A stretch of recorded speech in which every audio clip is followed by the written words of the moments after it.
In every red light she stops at, this black car will constantly flicker his lights. She began to panic and drove faster and faster, taking every turn she could to get away from this car. As she's driving, she calls her dad and tells her that this car is following her and to meet her in the driveway so she's not alone.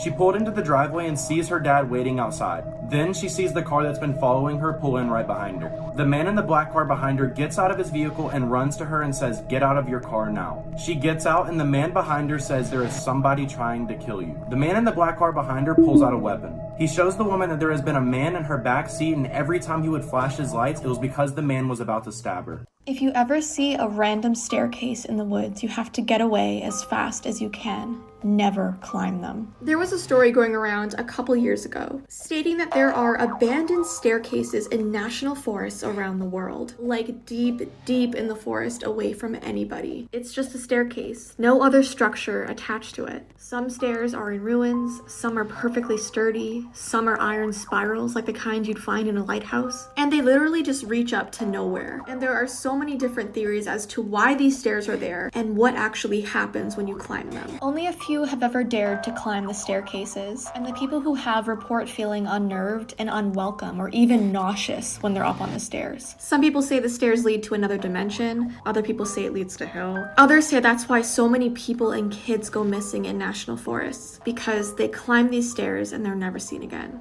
This is why you should never play hide and seek. A mom decided to play hide and seek with her 2 kids. The mom began counting, "Ready or not, here I come." She begins searching the downstairs kitchen because she knows that they hide there every single time. As she's walking to the kitchen, she starts saying, I wonder where they are. She looks under the table and sees they aren't there, which is kind of odd. She knew they were too scared to go into the basement alone, but she decided to check anyway. They weren't there either. She began to panic. The mom then says, "Jordan, Casey, come out now. Mommy's not playing anymore." There was no answer. Panic really begins to set in. She decides to call 911 and reaches an operator. She tells the operator what's wrong and the operator sends an officer to her house. Once the officer arrives, he says, "Don't worry, we will find them." As she's sitting in the living room, she hears giggling and laughing and hears a closet door slam upstairs. She sprints upstairs and says, "Jordan, Casey, you worried me sick." She opened the closet door and nobody was there. While all of this is going on, she hears the doorbell ring. She runs downstairs and finds the officer holding Jordan and Casey. The officer says they were hiding in the shed out back. Then Jordan looks at mommy and says, "Why were you telling us to stay in the shed?"